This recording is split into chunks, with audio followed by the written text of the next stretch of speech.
6월 25일이 이제 며칠 남지 않았습니다. 오늘 말씀은 왜 전쟁이 일어날까에 대한 말씀입니다. 왜 전쟁이 일어날까라고 질문을 하면 전쟁을 연구하는 학자들과 역사들 또 다양한 사람들은 이 문제에 대해서 각기 나름대로 질문을 하고 답을 줄 것입니다. 자, 그렇다면 성경은 왜 전쟁이 일어날까라는 이 질문에 대해서 어떻게 말하고 있을까? 오늘 저는 여기에 초점을 맞추려고 합니다. 왜 사람이 전쟁이 일어날까? 바로 창세기 3장, 창세기 1장에서 3장에 그 원인을 이야기합니다. 사람들은 전쟁을 좋아하지 않죠. 또 저도 전쟁을 좋아하지 않습니다. 그런데 가만히 되돌아보면 우리 사람의 일생은 전쟁에서 시작해서 전쟁에서 마친다, 이렇게 말을 해요. 물론 조금 과장된 표현이긴 하지만 실제로 우리가 보면 태어나는 순간부터 우린 전쟁을 합니다. 가정에서는 부모와 자식 간에 전쟁을 해요. 또 형제들끼리 전쟁을 해요. 또 친구들끼리도 전쟁이라는 단어를 쓰지 않지만 싸움을 합니다. 또 거기만 있는 게 아니죠. 결혼한 이후에도 부부가 또 전쟁을 합니다. 그래서 우리는 우리의 평생의 삶은 끊임없이 싸우고 또 전쟁하고 이렇게 하는 것입니다. 그러면 우리가 내가 전쟁을 좋아한다, 싫어한다, 이 자체를 우리가 논하기 전에 우리 삶 전체가 끊임없는 전쟁이다 하는 것을 우리가 한번 생각해 볼 필요가 있습니다. 그러면 성경은 왜 전쟁이 일어날 수밖에 없는가를 이 창세기 1장에서 3장에서 이야기해 줍니다. 그것은 첫째, 사람에 대한 것이죠. 사람은 하나님의 형상대로 창조된 고귀한 존재입니다. 그런데 뱀, 사탄이 아담과 이브에게 찾아와서 선악과를 따 먹도록 유혹해요. 바로 뱀의 유혹이 뭡니까? 선악과를 따 먹도록 하는 거예요. 이게 무엇을 우리에게 의미하느냐면 죄를 짓도록 만들었다는 그런 뜻입니다. 그래서 아담과 이브가 선악과를 따먹는 것 자체가 바로 죄죠. 다르게 표현하면 뱀이 아담과 이브로 하여금 선악과를 따먹도록 미끼를 던졌다, 이렇게 생각하면 되겠습니다.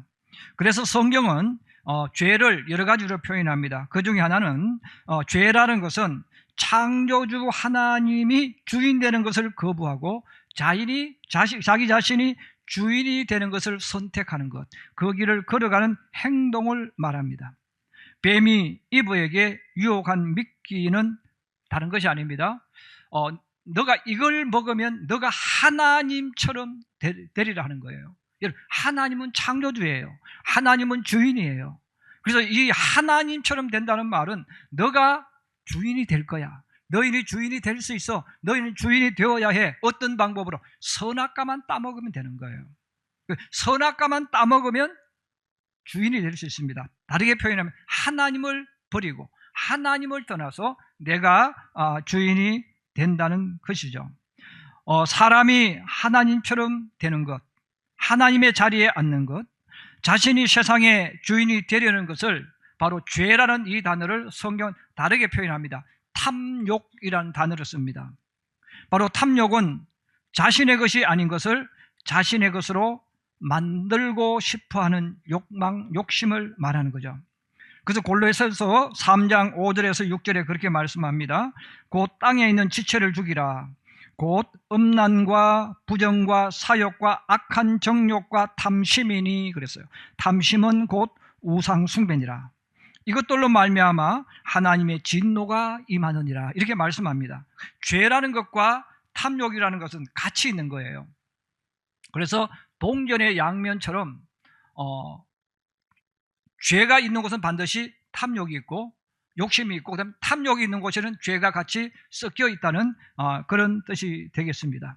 하나님 자리를 없애고 내가 하나님 자리에 앉고 싶은 욕심, 이게 죄죠. 또 다르게 표현하면 세상에 하나님이 없다라고 말하는 것 자체가 바로 죄입니다. 내 밥그릇보다 남의 밥그릇이 더 커 보여서 빼앗아 오고 싶은 욕심, 이게 죄입니다. 남의 땅을 내 것으로 만들어서 주인 되고 싶은 욕심이죠. 자, 이 모든 것이 왜 일어났을까? 죄가 들어오면서 사람의 마음속에 죄가 들어왔다는 말, 탐욕이 들어옴으로 인해서 어떤 사람이든지 반드시 이 욕심, 욕망이 있다는 것입니다. 성경은 말하는 겁니다. 이것이 바로 전쟁을 일어나게 하는 모든 출발점이라는 것을 이야기해요. 그 결론을 먼저 이야기하면 세상에 일어나는 모든 전쟁은 탐욕 때문이다. 그래서 탐욕을 사람들이 다양하게 나는 탐욕스러운 사람이야, 이걸 보일 수 없기 때문에 다른 여러 가지 이름을 붙여서 명분을 만들어서 전쟁을 합니다. 저는 오늘 성경에 있는 이 전쟁과 우리나라 6.25 전쟁을 여기에 함께 연결해서 말씀을 드리려고 합니다. 첫 번째입니다. 우리 한번 같이 보십시다. 시작. 유다와 에브라임의 전쟁, 시로 에브라임 전쟁. 원래 역사가들은 이 전쟁을 시로 에브라임 전쟁이라고 부릅니다. 그런데 우리 성도들이 그렇게 말하면 잘 알아들을 수 없기 때문에 유다와 에브라임의 전쟁, 또 다르게 말하면 남유다 왕국과 북이스라엘의 전쟁, 그런 의미입니다. 이스라엘 백성이 가나안 땅에 들어와서 나라를 세웁니다. 그런데 이스라엘은 12지파가 연합된 신앙 공동체입니다. 바로 야곱의 12아들이죠. 그래서 야곱의 12아들이 땅을 분배받아서 각자가 그 땅 12를 하나로 합해서 만들어진 공동체가 신앙 공동체이며 바로 이스라엘입니다. 자, 이 연합되어져 있을 때, 형제들이 하나가 되어져 있을 때 바로 사사기 시대를 거쳐서 사울, 다윗, 솔로몬을 통해서 최고의 전성기를 통하게 됩니다. 당시 세계 기록을 보면 다윗과 솔로몬의 시대는 전 세계에서 가장 강대한 나라, 가장 큰 나라가 만들어집니다. 어떤 역사학자는 또 이상하게 비꼬아서 말하는 사람이 있어요. 그 당시에 큰 나라가 없어서 다윗과 솔로몬이 제국이 되어졌다, 그렇게 꼭 나쁘게 말해요. 여러분, 다윗과 솔로몬이 제국이 되어졌기 때문에 다른 나라가 힘을 못 쓰는 거예요. 물론 큰 나라가 없으니까 이들이 큰 나라가 되어졌다, 상대방을 비하시키는 거예요. 솔로몬과 다윗이 있었을 그때는 여러분의 역사를 한번 보시면 그 당시 모든 나라들보다 가장 크고 강한 나라가 이 이스라엘 나라입니다. 그리고 여러분, 나라가 크고 강했고 이들이 신앙을 가지고 이스라엘 백성을 다스렸어요. 그래서 이스라엘 백성이 메시아의 시대를 생각할 때 항상 생각하는 시대가 언제냐면 다윗의 시대입니다. 가장 평화로웠고 가장 건강했고 가장 행복하게 살았던 그 시절이죠. 자, 근데 다윗을 이어 솔로몬이 왕이 되었고 솔로몬의 뒤를 이어서 그의 아들 르호보암이 왕이 됩니다. 이때 나라가 두 개로 분열되어지는 거예요. 그래서 분열되어지는데 남쪽에 유다 지파와 베냐민 지파, 그래서 예루살렘을 수도로 하면서 남쪽 유다 왕국이 만들어져요. 그리고 북쪽은 10지파가 모여서 사마리아를 중심으로, 에브라임 지파를 중심으로 해서 북이스라엘이 만들어집니다. 그런데 문제는 북이스라엘이 새롭게 나라가 되면서 왕이 있었어요. 그 왕이 누가 되느냐면 여로보암이라는 사람이 왕이 됩니다. 근데 이 여로보암은 솔로몬 시대에 감독 작업 반장을 했던 사람인데 너무너무 뛰어난 사람이에요. 그런데 너무너무 뛰어나다 보니까 왕이 시키는 일보다 앞서서 가는 일들이 많았어요. 그래서 솔로몬의 미움을 받아서 애굽으로 도망갔습니다. 애굽에 도망가서 애굽 왕의 눈치를 보면서 망명자의 길을 살았어요. 그런데 하나님께서 그를 지명해서 갑자기 여로보암이 북이스라엘 왕이 된 거예요. 이런 왕이 되고 나서 보니까 너무 아름다운 겁니다. 내가 말 한마디만 하면 모든 장군들이 예, 폐하, 명령만 내려주세요, 무엇인지 하겠습니다. 그리고 신하들이 와서 절을 하고 자기에게 잘 보이려고 노력을 해요. 그리고 애굽의 망명자로 있을 때는 눈치 보면서 밥을 먹었는데 이제는 진수성찬을 먹습니다. 갑자기 왕이 되어지니까 모든 게 바뀐 거예요. 자, 그랬을 때에 여로보암의 마음속에 탐욕이 생기는 겁니다. 하나님께서 나를 이 자리에 세우셨으니 내가 이 백성을 잘 이끌어야 되겠다, 이런 마음이 들면 아무 문제가 없었어요. 근데 내가 그 자리에 앉고 보니까 이제 하나님이 계시면 안 되는 거예요. 이제 내가 주인이 되어져야 되는 겁니다. 내가 이 나라를 영원히 다스려야 됩니다. 그래서 이 나라를 내 보좌로, 나의 나라로 만들고 싶은 욕심이 불꽃처럼 일어납니다. 여러분, 불꽃처럼 일어나는 순간 그에게 두려움이 찾아왔어요. 내가 이렇게 좋은 자리에 앉았는데, 내가 왕이 되어졌는데, 우리 백성들이 예배 드리러 명절날 예루살렘에 가면 어떻게 하지? 그럼 그들이 예루살렘으로 내려가 버리면 나를 배반하지 않을까? 이런 그런 두려움이 일어나는 겁니다. 그래서 여로보암이 이 북이스라엘의 영원한 왕이 되고 자기의 모든 것을 만들기 위해서 하나님을 밀어냅니다. 하나님을 몰아내고 내가 이 나라의 전체를 가지는 주인이 되려고 해요. 그래서 여러분, 하나님을 몰아내면 당장은 몰아낼 수 없죠. 왜? 북이스라엘 모든 사람들은 하나님을 믿었기 때문에. 그래서 교묘하게 하나님도 믿고 우상도 만드는 그 작업을 하기 시작합니다. 열왕기상 12장 28절에서 30절에 말씀합니다. 우리 한번 같이 보십시다. 시작. 두 금송아지를 만들고 무리에게 말하기를 너희가 다시는 예루살렘에 올라갈 것이 없도다. 이스라엘아, 이는 너희를 애굽 땅에서 인도하여 올린 너희의 신들이라 하고 하나는 베델에 두고 하나는 단에 둔지라. 이 죄가 되었으니 이는 백성들이 단까지 가서 그 하나에게 경배함이더라. 아멘. 하나님도 믿고 또 금송아지를 만들었어요. 왜 금송아지를 만들었을까? 이스라엘 백성이 광야에서 뭘 만들었습니까? 금송아지 만들었잖아요. 그리고 그들이 선포했잖아요. 이 금송아지가 우리를 애굽에서 인도해낸 하나님이야 하고 했던 과거의 일이 있었던 거예요. 그래서 이 여로보암이 백성들의 마음이 예루살렘으로 가지 못하도록, 하나님께로 향하지 못하도록 베델과 단에 금송아지를 만들고 하나의 성전을 만들고, 여러분, 여기도 하나님 계시고 여기에서 예배드려도 하나님이 듣습니다. 여러분, 처음에는 거부하죠. 처음에는 거부하지만 여러분, 쇠뇌가 왜 무서우냐면 이거예요. 계속 반복해서 하는 거예요. 그래서 학자들이 쇠뇌의 무서움을 그렇게 이야기해요. 처음에는 거부하는데 계속 이야기하면 어느 순간에 자기도 모르게 고개를 끄덕끄덕하고 받아들인대.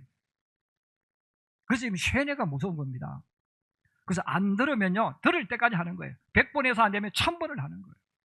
그럼 계속 하다 보면 어느 순간에 하나님이라는 이름도 믿고 또 하나는 금송아지도 하나님으로 믿는 겁니다. 여러분, 금송아지를 신으로 받아들인 순간 북이스라엘은 하나님이 두 사람이 된 거예요. 두 분이 된 거예요. 금송아지도 하나님, 여호와 하나님도 하나님. 얼마나 좋습니까? 여러분, 이것이 다신교입니다. 그래서 다신교는 신은 많을수록 좋아. 왜? 축복해주는 신이니까. 그래서 좋은 신은 다 만들어서 섬기는 거예요. 여러분, 그럼 보세요. 금송아지를 받아들였다는 말은 다른 나라의 신도 받아들이기 시작하는 거예요. 그래서 아람 나라의 신도 가져오고 아수르 신도 가져오고 주변에 있는 신들을 가져와서 우상들을 하나의 신으로 받아들이기 시작합니다. 자, 이렇게 되면서 북이스라엘과 남유다 왕국은 형제였지만, 한 나라였지만 어느 시간부터 나뉘어지기 시작하는데, 사람을 나누게 하는, 여러분, 제일 무서운 게 뭐냐면 사상과 가치관을 나누는 거예요. 그래서 여러분, 신앙이 왜 중요하냐면, 예수 믿는 사람들이 왜 예수님을 믿는 사람과 결혼하라고 하느냐면 사상과 신앙이 나뉘어지면 안 되기 때문에 그런 거예요.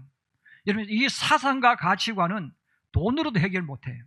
부부도 해결 안 됩니다. 누구도 이 사상과 가치관이 나뉘어지면 이건 전쟁터입니다. 그래서 집에서는 정치 이야기 하지 말라는 거예요. 왜냐하면 이게 죽어도 자기 신념을 바꾸지 않습니다. 끝까지 이야기하는 거예요. 왜? 나도 모르게 거기에 내가 딱 몰입되어지면 바꿀 수가 없는 거예요. 그래서 북이스라엘과 남유다 왕국이 서로 하나가 될 수가 없습니다. 그래도 남유다는 예루살렘에서 하나님을 섬겼어요. 오로지 하나님을 섬겼는데 북이스라엘은 하나님도 섬기고 금송아지도 섬기고 또 다른 것도 섬기고 그렇게 했단 말이에요. 자, 그러면서 이들이 그러면 누가 믿음의 조상 아브라함의 후손이냐. 그래서 에브라임 지파 그리고 유다 지파가 또 싸웁니다. 에브라임 지파는 요셉의 후손들이죠. 그래서 이 10지파의 중심이 누구냐면 에브라임 지파입니다. 남유다의 지파 중심이 누굽니까? 유다 지파입니다. 그래서 서로가 우리가 후계자야, 우리가 정통적인 아브라함의 후손이냐, 또 그러면서 또 서로 싸우는 거예요. 그래서 북이스라엘과 남유다는 나라가 분리된 그 순간부터 계속 싸워요. 계속 전쟁해요. 그러다가 마지막 목숨을 거는 진짜 마지막 전쟁이 일어났는데, 그 전쟁이 바로 오늘 우리가 읽었던 이 성경에 나오는 남유다 왕국과 북이스라엘의 전쟁입니다. 우리 성경에는 북이스라엘 왕 베가가 아람 나라의 왕 러신과 연합해서 남유다 왕국을 공격했다, 이렇게 성경을 말하고 있습니다. 이때 북이스라엘은 계속 쿠데타가 일어나요. 그래서 총사령관이 되면, 군대를 가지면 쿠데타를 일으켜서 왕을 제거시켜버리고 내가 군인의 권력을 잡는 거예요. 근데 여러분, 권력을 잡으면, 군인들이 권력을 잡으면 그들이 무슨 생각을 하냐면, 군인들이 힘을 가지고 있으면 이게 또 자기에게 공격이 올 수 있어요. 그러려면 이 군대를 약화시켜야 돼. 에너지를 어딘가 분산시켜야 돼. 그러려면 어떻게 해야 됩니까? 다른 나라를 공격하는 거예요. 다른 나라를 공격해서 이 힘을 밖으로 옮겨줘야 됩니다. 그래서 베가가 쿠데타를 통해서 왕이 되어졌는데, 이 엄청난 힘을 가진 군대를 바로 어디에 사용합니까? 남왕국 예루살렘을 공격하는데 사용하는 거예요. 근데 혼자는 안 되니까 바로 옆에 있는 나라, 원래 그들은 서로 원수예요. 원수의 손을 잡고, 야, 우리가 예루살렘 왕궁에 어마어마한 금이 있어, 은이 있어, 그거 같이 빼앗자, 그리고 나누자. 그리고 예루살렘 왕궁에도 금이 많고 성전에도 하나님께 드린 예물이 어마어마하게 많이 있는데 이것을 서로 빼앗아서 나누자. 금은 지금으로 보면 돈입니다. 그래서 그 돈을 우리가 가져오면 우리도 살고 너희도 살 거야, 이렇게 말하니까 아람 나라 왕이 오케이 합니다. 그리고 서로 연합을 해서 예루살렘을 공격하는 거예요. 그래서 오늘 읽었던 성경에는 예루살렘을 포위를 공격합니다. 그러면서 아람 사람들이 엘랏이라고 나와 있어요. 이 엘랏은 지금은 이제 에시온 게벨이라고 부르는데 이스라엘이 홍해로 나오는 유일한 항구입니다. 그래서 이 이스라엘이 무역을 하려면 이 홍해로 나와줘야 되는데 바로 그것이 엘랏이라는 곳인데, 이것을 점령해서 자기들 땅으로 만들어 버렸다는 거예요. 자, 그런데 이 남유다 왕국이 예루살렘이 포위된 상황인데 혼자 힘으로 할 수 없으니까 아수르 나라에게 사신을 보냅니다. 그리고 어마어마한 보물을 보냅니다. 성경은 그렇게 나왔어요. 여호와의 성전과 왕궁 곳간에 있는 은금을 내어다가 아수르 왕에게 예물로 보냈더라. 그러지 않아도 아수르 왕은요, 이 아람 나라, 밑에 있는 이 아람 나라를 빼앗고 싶은 거예요. 왜? 저 나라를 집어삼켜야만 우리가 클 수 있어요. 여러분, 나라가 전쟁이 일어나지 않도록 하려면 모든 나라를 다 지배해야 돼요. 여러분, 대한민국이 전쟁 없는 나라로 만들려면 북한도 우리가 집어삼켜야 되고, 중국도 집어삼켜야 되고, 러시아도 다 집어삼켜야 돼요. 그래서 이 땅에 빌빌한 나라들만 놔두고 나머지 다 정복을 해야 됩니다. 그래야 전쟁이 일어나지 않는 거예요. 그래서 아수르 왕이 그러지 않아도 저 아람 나라를 공격하려고 준비하고 있었는데 예루살렘에서 어마어마한 군자금을 보내주는 겁니다. 돈을 보냈으니까 여러분, 그 돈 어디에 쓰겠어요? 군사 훈련한 데 쓸 거 아니겠어요? 그래서 아수르가 전쟁 준비를 해서 남쪽을 공격하고 있는 아람의 등 뒤를 쳐서 아람 나라를 완전히 무너뜨려 버립니다. 그래서 성경에는 다메섹을 정복했다는 거예요. 그리고 왕을 죽여버렸습니다. 이들이 예루살렘을 공격하다가 아람 왕이 죽고 아람 나라가 정복당합니다. 바로 그 옆에 북이스라엘입니다. 그 군대를 가지고 북이스라엘을 공격해버린 거예요. 그래서 북이스라엘이 망하지는 않았지만 항복을 하는 겁니다. 대신 조공을 바치기로. 그럼 여러분, 아수르 나라가 가만히 있겠어요? 북이스라엘을 멸망시킨 아수르가 남유다를 또 공격하겠죠. 자, 이러면서 형제가 되어져서 하나가 되어야 될 이 나라가 분열되어서 계속 이래 서로 공격하다 결국은 북이스라엘이 멸망해서 이런 역사 속에서 10지파가 사라져 버립니다. 지금도 이 이스라엘 10지파는 어디로 흩어졌는지, 어디로 가서 사는지 모를 정도로 완전히 비극적인 일이 일어났어요. 그리고 남유다 왕국도 얼마 지나지 않아서 바벨론에 멸망당합니다. 여러분, 성경이 우리에게 중요한 이야기를 해주는 거예요.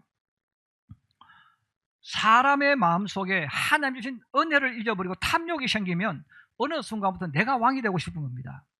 내가 마음대로 하고 싶은 거예요. 그래서 어떻게 되어집니까? 우상을 만들게 되어지고 하나님이 자꾸 거추장스러워지는 거예요. 하나님 없었으면 좋은 거예요. 자, 그렇게 하면서 사상이 다르고 가치가 달라지니까 이스라엘이라는 나라가 영원히 하나가 될 수 없게 되어졌습니다. 그 결과가 뭡니까? 모든 걸 다 잃었다는 거예요. 신앙도 잃고 다 잃어버렸어요. 이것이 바로 시로 에브라임 전쟁, 이스라엘이 역사에서 사라지게 되는 마지막 전쟁처럼 되어지는 그런 전쟁입니다. 이건 두 번째입니다. 한번 같이 보겠습니다. 시작. 6.25 전쟁이죠. 오늘날도 보면 학자들끼리도 유튜브나 책을 통해서 6.25에 대해서 엄청나게 다른 시각으로 보는 사람이 있어요. 그런데 다른 시각으로 보는데 제가 정말 화나는 것이 하나 있는데, 여러분, 우리는 대한민국 사람이에요. 여러분, 대한민국 사람은 역사를 볼 때 대한민국 사람의 시각으로 봐야 됩니다. 역사를 볼 때는 대한민국 사람이기 때문에 우리는 대한민국 사람의 입장에서 봐야 돼요. 그런데 북한 공산당의 입장으로 전쟁 보는 사람이 우리나라에 너무 많아요. 중공의 시각으로 대한민국을 바라보는 사람이 너무 많은 거예요. 여러분 자녀가 밖에 나가 싸우고 왔어요. 여러분 싸우고 얻어 터져서 왔는데 그 아버지가 자식의 입장에서 봐야 됩니까? 아니면 그 때린 아이의 입장에서 봐야 됩니까? 당연히 그렇게 해야죠. 여러분, 역사는 여러 가지로 볼 수 있어요. 때린 놈의 입장에서 볼 수도 있고 얻어맞은 사람의 입장에서 볼 수 있어요. 그런데 우리는 내가 있는 거기서 보는 거예요. 왜? 우리는 사람이잖아요. 그래서 우리는 대한민국 사람이기 때문에 이 대한민국의 입장에서 보는 겁니다. 그러므로 저는 1950년 6월 25일 우리가 배웠던 그대로 북한 공산당이 기습 남침을 해서 6.25 사변이 일어났다고 저는 확신하는 거예요. 그 전쟁으로 인해서 우리나라 모든 것들이 다 무너지는 이런 일이 일어납니다. 처음에는 남한과 북한과의 전쟁이었지만 시간이 지나면서 이제 국제적인 전쟁이 되어졌죠. 남한은 유엔군이 합류했고 북한은 중공군과 소련이 합류해서 이제는 국제 전쟁으로 바뀌어졌습니다. 여러분, 이 6.25 사변 가운데서 우리가 서울이 함락되고 대전이 함락되면서 마지막 남아있던 그 공간이 바로 이제 우리가 낙동강을 기점으로 해서 이루어지는 포항, 구미, 외관, 그리고 마산, 진주로 이어지는 요 마지막 지역이 남아 있는 거예요. 자, 그런데 이 지역만 사실 전쟁이 일어났던 건 아닙니다. 전국이 다 전쟁이 일어났는데 그냥 전쟁다운 전쟁이 별로 없었어요. 일방적으로 밀리고 밀려와서 마지막 대한민국이 있었던 그곳이 이제 대구로 들어가기 위한 길목에 있는 이 외관 칠곡이라는 곳이 있는데 거기는 제가 태어나고 자랐던 곳입니다. 그래서 저는 누구보다도 공산당을 싫어해요. 저는 누구보다도 반공주의자입니다. 왜냐하면 제가 태어났던 곳이 거기고 어마어마한 전쟁이 일어났고 인민군들이 정말 사람을 많이 죽였던 현장이 컸거든요. 그래서 제가 어렸을 때는 공사를 하면요, 6.25 때 하늘에서 비행기가 포탄을 터뜨렸는데 여러분, 우리 덤프 트럭이 돌을 부을 때 화물이 내려오잖아요. 돌이 이것처럼 하늘에서 그렇게 포탄을 쏟아부었대요. 엄청난 전쟁터이기 때문에 밑에 땅을 파면 제 키보다 더 큰 이런 포탄이 터지지 않고 막 나와요. 자, 이런 곳인데, 그래서 제가 사진을 한번 여러분들에게 보여드릴게요. 첫 번째입니다. 여러분, 저 다리가 낙동강에 있는 다리인데 외관과 외관 낙동강 건너편에 양목이라는 곳이 지금은 이제 기산이라고 바뀌어서 기산면이 있는 곳에 있는 다리입니다. 차가 다니는 다리예요. 근데 저 다리를 저렇게 폭발을 시켰어요. 6.25 전쟁에서 건너올 수 없도록 저 다리를 다시금 새로 돈을 들여서 복구를 했습니다. 그 복구된 다리는 어떤 다리일까? 한번 보여주세요. 예, 끊어진 저 다리, 나무로 밑에 철강을 넣고 나무로 만드는 저 다리입니다. 여러분, 제가 저 길을 걸어서 학교를 다녔습니다. 늘 지나가면서 무슨 이야기 했겠어요? 인민군이 건너올 수 없도록 끊어버린 그 다리. 물론 지금은 이제 뭐 좋은 이름을 붙여가지고 호국다리 뭐 이렇게 했는데, 그것은 포장하는 거고요.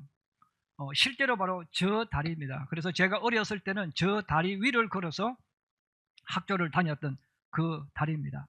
그리고 저기서 조금 더 가면 그 유명한 다보동 전투가 나와요. 유악산 전투인데, 그래서 대구를 넘어가기 직전에 그 다리입니다. 그럼 제가 오늘 왜 이런 이야기를 하냐면, 여러분, 마산 진주부터 시작해서 낙동강을 경계해서 외관, 그리고 여기서 포항, 그리고 영천 이어지는 이쪽에서 가장 전쟁이 많이 일어났고 가장 많은 사람이 죽었습니다.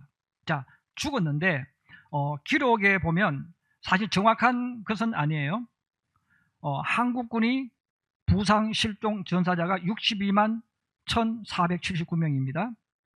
그 다음에 유엔군이 15만 4881명이 전사 부상입니다.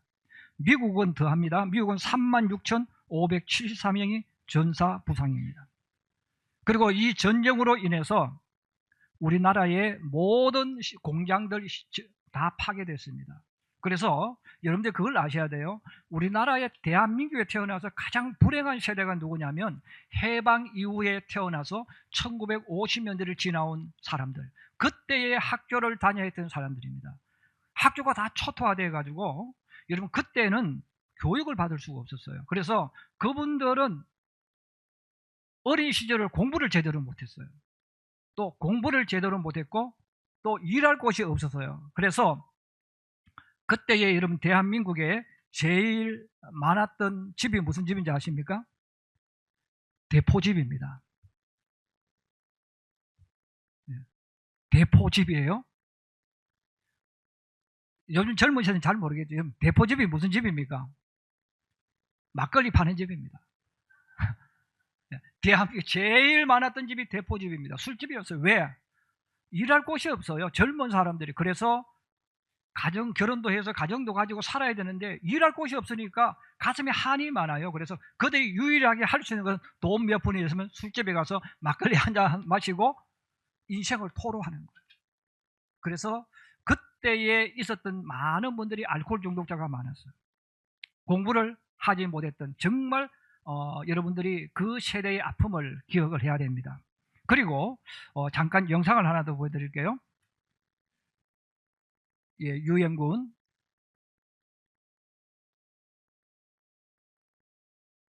예, 유엔군 참전 사진 좀 올려주세요. 예, 여기 보면 6.25 전쟁 때 유엔 16개국이 전투 파병한 병력들이 쭉 나와요. 여러분 저기 보면 이 전사자 그리고 부상자 이렇게 특히 이런 미국에 대해서 나와요. 저는 그 많은 사람들이 미국에 대해서 욕하는 분들이 굉장히 많아요. 그런데 여러분 우리가 역사를 똑바로 알아야 돼요.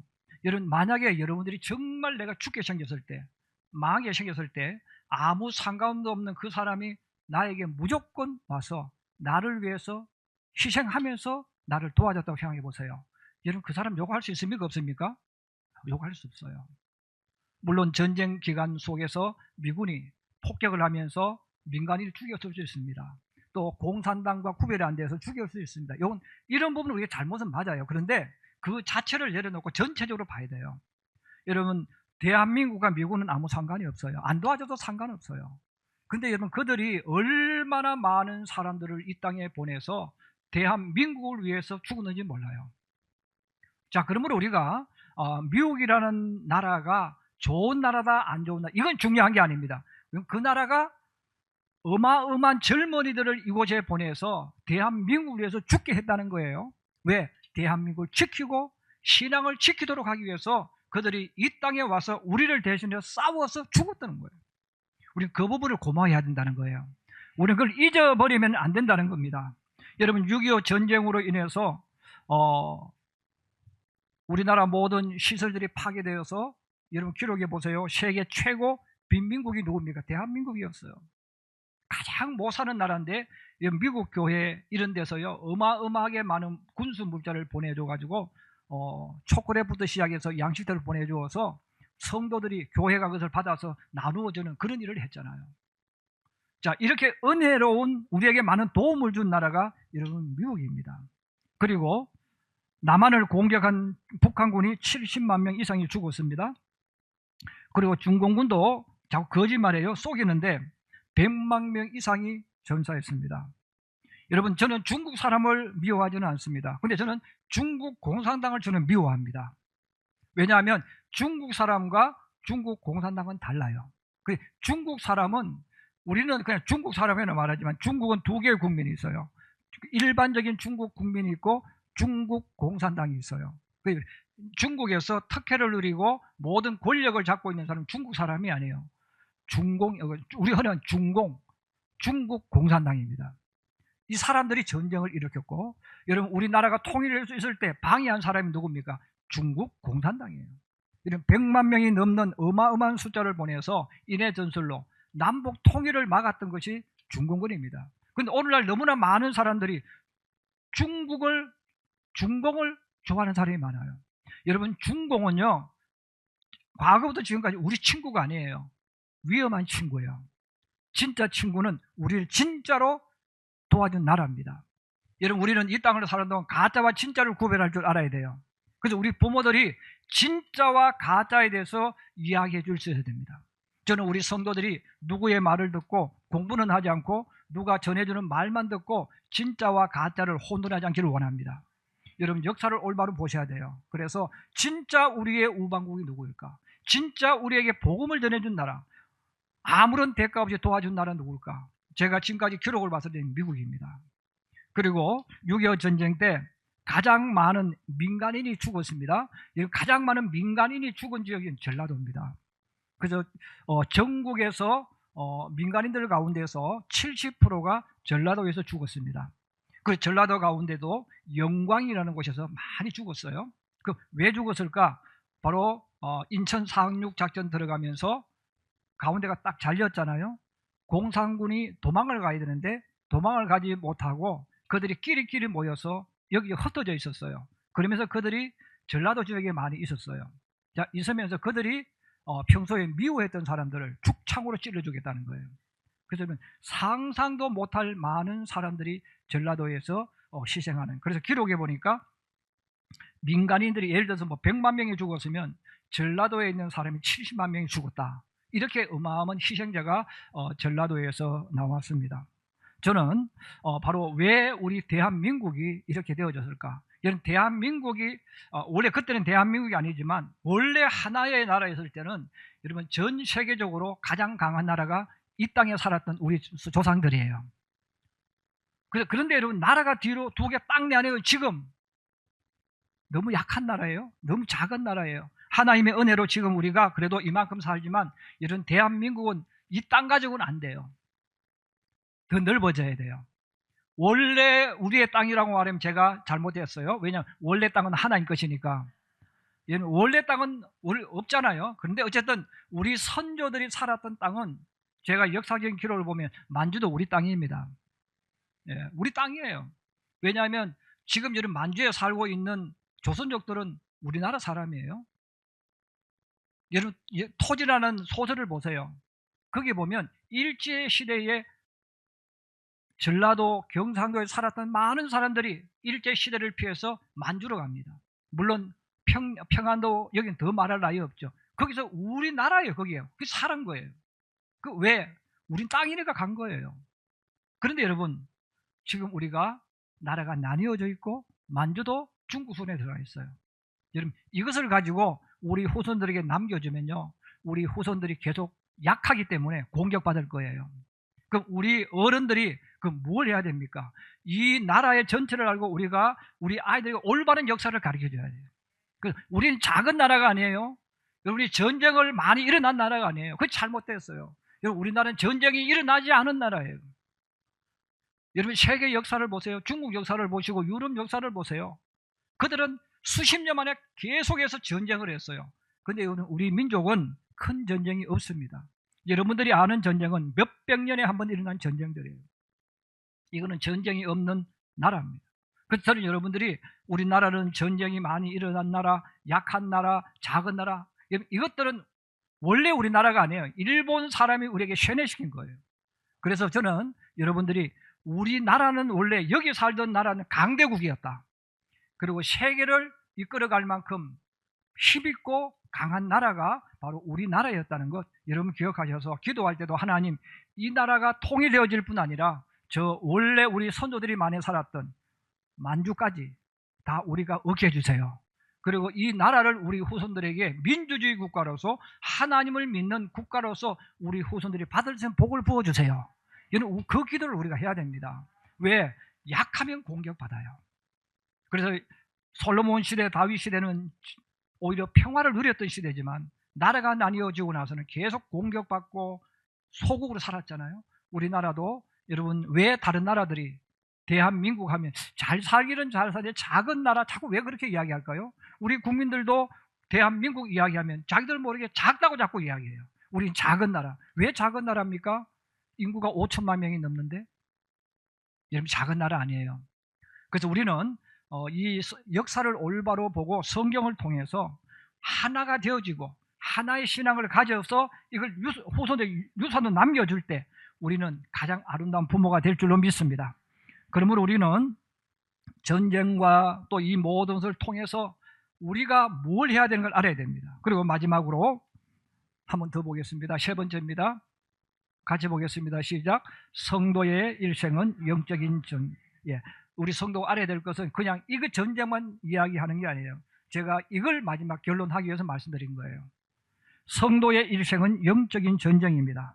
믿음으로 산다는 것, 신앙을 지킨다는 것은 영적인 전쟁에서 이긴다는 뜻입니다.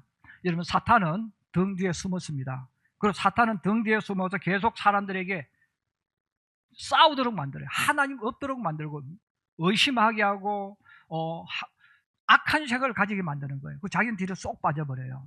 그래서 사도 바울이 믿음을 가지고 살아가는 사람들에게 여러분 전쟁에 지면 안 된다. 반드시 이겨야 된다. 그러려면 어떻게 해야 되는가를 우리에게 말씀합니다. 에베소서 6장 10절에서 18절 말씀 좀 길지만 같이 한번 봉독합니다. 시작.